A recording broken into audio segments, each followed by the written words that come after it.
Tonight we're talking about balancing life skills and academics. I feel like it's always a really tough balance to figure out all of the things and to ensure that you really are getting in all of those things that you need to do academically, but also know that your students need those life skills or type of functional skills so that they can be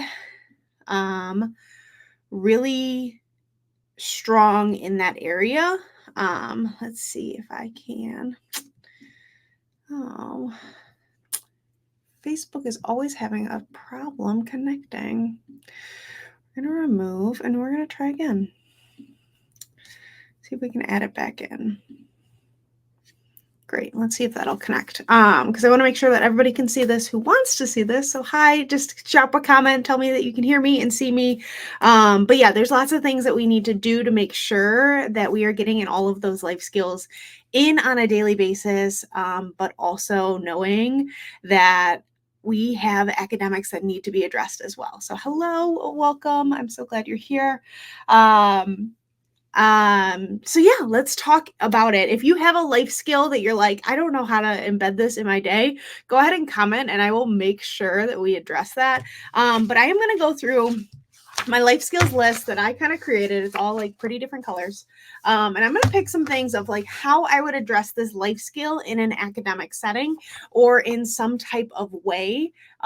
Because it is hard to think of the things of like, how can I embed this in a math lesson? How can I embed this in lunch? Because yes, we want to teach our students lots of different things, lots of different skills. And sometimes it's really hard to get it all in. It really is. So the first one I'm going to start with from my life skills list. This is a free resource that you can grab. I will drop the link to make sure that you get it. Actually, I'll just probably pull that up now. It is a free link. It is a comprehensive list. It goes through multiple grade levels. To kind of see the progression of where they should be at. Yes, you'll see lots of black on here because it's like not everything is super linear, but anyways. So like if I want students to be wiping tables or learning how to clear a table, which is on my list as like an early elementary skill, like this might be something that you have a person at the lunch table who really helps their peers clean up. So that could be a really great way to be clearing tables, wiping down the tables when they're done with lunch. If you have a snack time, have a student do that and be supported in that process. I'm looking over here to grab the link for you. Great. I will drop it so that you guys can grab that life skills list, or you can message me afterwards and I will make sure that you get that list as well. So make sure that went. It did. Okay. I think I might have sent it twice, but it's okay. So let's see. Let's find another one. Matching socks. Great. Matching socks is going to be a little bit harder. You might need to do a work task for that, where you might need to embed that work task in a student's day. Something I loved to do was morning meeting. Instead of just doing a like, hello, good morning, all the things that we do during a morning meeting, maybe you have some instruction or work tasks happening during that time. And that way you can really get those students involved into those functional skills. So I know like morning bins are really kind of on the rise of kind of things that we want to do. So functional ways to do that is just creating work tasks and work boxes that would be super appropriate for the students to be doing those things. Morning arrival is always a really fun one for me too. As we're talking about morning meeting here, I'm thinking when the students are independently coming into the building, right? They unpack their backpack, they do their morning routines. We want to make sure that they are as independent as possible. Great time to be like, hey, seems like your shirt's dirty. Let's go change your shirt. That's a functional task that the students do need to do and be a part of. So bringing them in on those processes so that it is a functional thing. You don't think about it because we do it so naturally now. But if it is a functional thing, you're not necessarily teaching like math during that time, and that's okay. The other things that I like to do is end of the day, usually like My students slow down towards the end of the day. They want to not be yelled at or barked orders to, probably is the best way to describe it. So end of the day is always a good time to bring in those functional tasks as well. Let me find another category in my life skills list here. Not that one. Identifying clothing sizes, knowing what the students are wearing. Great. If you have PE, make sure you're doing that like when they change the clothes. Hey, does this shirt fit you? Is this the right size? Is this shirt inside out or the right side? Those are functional things that we need to be teaching our students and finding those moments for them. Again, students has a dirty shirt, they need to change their shirt. You are teaching them, hey, this is your size of your shirt. Does this fit compared to what you were just wearing, and having those kind of conversations. So if it's anything clothing management, find those opportunities in their day. If you have a student who doesn't do that, then you might need to put it in their day and actually explicitly teach them what their shirt size or pant size is. So anything else? Let's see. Using a calendar, morning meeting, another great thing to do. Or kind of analyzing what is coming up in their week. Maybe they have a community trip. Maybe they have speech on Friday. Putting that in a calendar so that they can help get organized in that way, I think is super helpful as well, so that students really know what's going on in their day. A great functional task. I previously had a student who was working on calling. So like literally placing a phone call to their parents from a phone. And so that was, again, a functional thing I had. They would do it in like the middle of their day or towards the end of the day as like a check-in or check-out, and be like, hey, I had a great day. Now using the telephone was a functional thing that I had my students learn how to do. So that's an idea there. I also have a list of a bunch of cooking things. Again, that life skills list is totally free. I dropped the link already. If you need it, just let me know.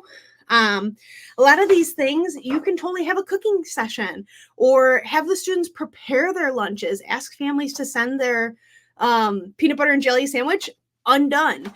So there's bread and there's jelly and there's peanut butter and the student has to put it together. Lots of those types of things I always did just to make sure that our students are working on those cooking and food skills as well. Throughout the day so that they can be as independent as possible. A lot of the other food things are related to like using appliances. And again, you might need to have like a cooking lesson to address some of those. Oh, my next one on my list is my favorite one. And this is where I would bring in my life skills for leisure in the student's day whenever there is downtime, right? We finish class 5 minutes early, right? I want to give them leisure. Here's a choice board to make a choice of what you want to do during your downtime. Downtime is such a killer sometimes for our students because waiting is hard. Figuring out what's next on my schedule and where I need to go is super hard. So we want to make sure that we do have those opportunities where there is like downtime where students have to fill their own time. So leisure skills, when you have 5-10 minutes in the day, it's really kind of a great way to bring in independence, those life skills, advocating for themselves, asking for help, asking for options, all those things that we want our students to be able to do. So yeah, leisure skills, another 5-10 minutes in your day. Hey, here's your choice board of what you want to do for leisure. You want to do a puzzle, you listen to music, take a walk, do iPad, play Legos, whatever the options are that you have, right? And then they get to pick and fill their time. And if they want to change their option, they totally can.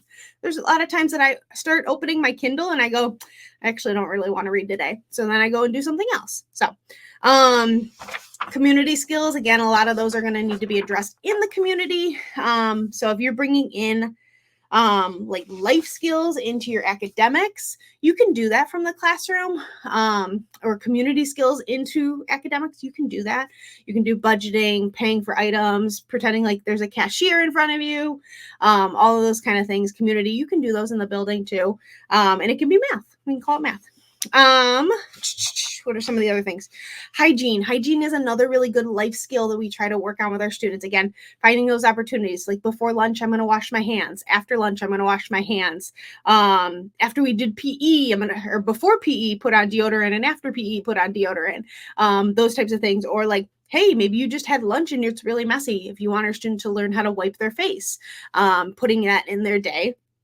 so that they can do all of those life skills independently. All right, I try to keep these between like 10 and 12 minutes here. So I'm going to leave it up for a minute or so because I've been throwing a lot at you. But if you have any questions, now is the time to comment so that I can see if I'm missing anything. Yes, we need to teach the curriculum. Yes, we need to have those academics in there, but there's 5-10 minutes in your day that you can find for all of those life skills. Again, grabbing that list if you absolutely need it. I will drop the link one more time if anybody does need to go ahead and find that. That's going there. And I'll drop this link here. So again, if you want to find this life skills list, I have put it as like a leveled. So there is a progression of how to grow from it. So that's kind of exciting. So like if they are, let's find a good one. Hold on. Let's find a good one that goes across. Okay. I don't like that one. I know I have a lot of good ones. Okay, so first one might be like making cereal, then it'll be making toast, then it'll be following a recipe, then it's plan and make a meal. So following that progression kind of way, or like using a screw top container, using the microwave, opening a jar, like literally a jar, and then using a flat top grill. It's like there's lots of different ways that you can use this progression. Let's see. Oh, another leisure one. I put taking deep breaths. That's what you're starting with at the lowest level learners or youngest learners, maybe. Taking deep breaths into stretching. And then into stretching, you might go into yoga. And after yoga, you're going to take a workout class. So learning that progression throughout. So again, lots of different ways you can do that. It doesn't look like there's any other questions coming in, which is totally fine. But if you do have any questions about life skills and you're watching the replay, first of all, thank you all for being here. But I want to answer any questions you have. You're welcome to comment here. You're welcome to send me a message or send me an email.